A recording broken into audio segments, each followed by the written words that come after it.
Not everything is as it seems. Hi guys, welcome back to the Medcurity podcast. Today we are talking about 6 dangerous myths that could leave your healthcare organization vulnerable, both to cyber attacks and to compliance penalties.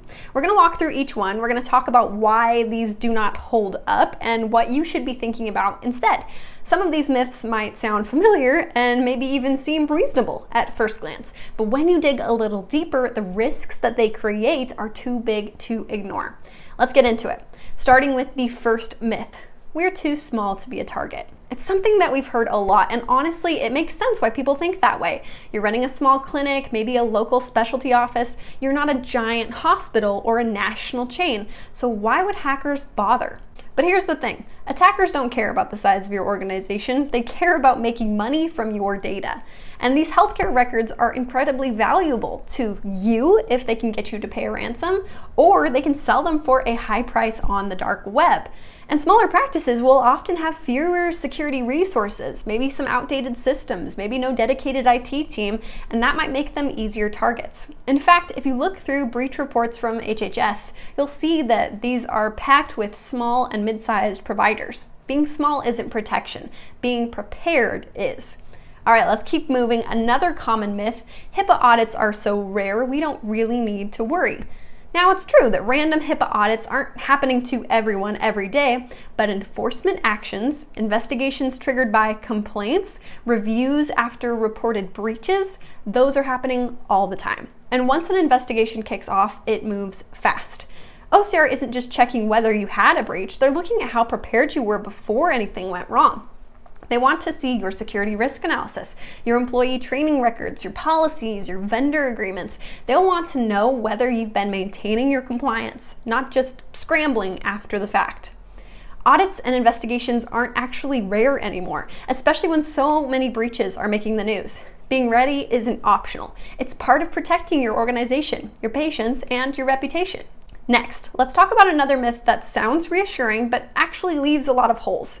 As long as we have policies written down, we're covered. Writing down your policies is important. You need them, but it's not enough to just have a binder of documents sitting on a shelf somewhere.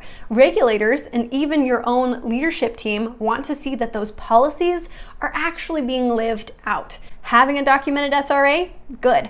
Actually following through on risk mitigation steps? Even better. Running security training and recording who attended? Essential. And doing access reviews to make sure that only the right people can see patient data? Non-negotiable. Policies on paper aren't protection, practices in real life are. That's what keeps your organization secure and what keeps you compliant when someone starts asking the tough questions. All right, myth number 4. Our firewall and antivirus are enough. 15 years ago, that might have been closer to true, but today, threats are way more sophisticated. Phishing emails slip through traditional firewalls. Ransomware doesn't need a clumsy virus file anymore. It can exploit an unpatched system in seconds.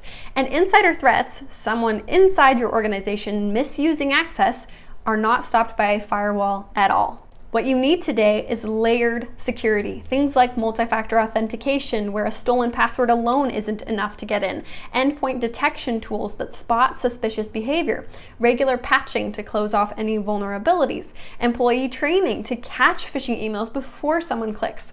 Firewalls and antivirus are still part of the puzzle, but they're just not the whole picture anymore. Let's keep going with myth number 5. We only need to protect digital data. It can be easy to focus on electronic systems because that's where the high-profile breaches happen, right? Someone hacks a server, they steal a database, but the reality is physical security issues cause a huge number of HIPAA violations. Paper records that are left out in open spaces, lost or stolen laptops without encryption, server rooms without proper access controls, even things like failing to shred sensitive documents properly. HIPAA isn't just about securing electronic protected health information, it's about protecting all patient information, regardless of where it lives, digital or physical. If it identifies a patient and you're responsible for it, you have to protect it.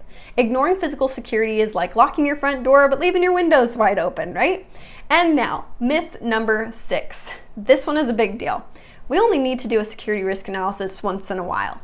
Maybe you completed an SRA a few years ago when you attested for meaningful use. Maybe someone checked it off on a compliance checklist sometime back, but here's the reality.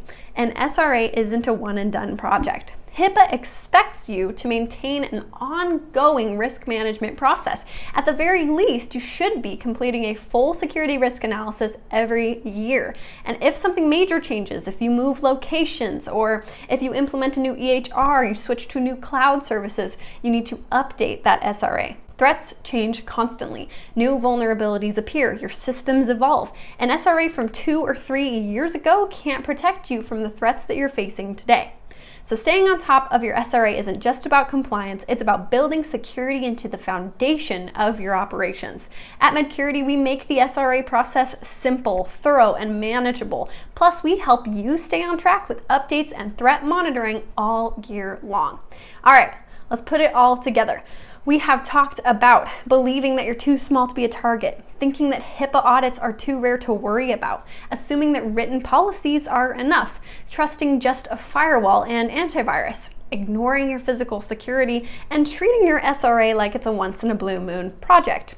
Breaking free from these myths is not just about avoiding fines or bad headlines, it's about protecting your patients and your team and the trust that your community places in you every single day. If you're looking for help completing your security risk analysis, keeping it updated, or just getting peace of mind that your compliance is where it needs to be, reach out to us at Medcurity. We're here to help make it easier. Thanks again for joining us today on the Medcurity podcast. Stay secure, stay safe, and we will catch you next time.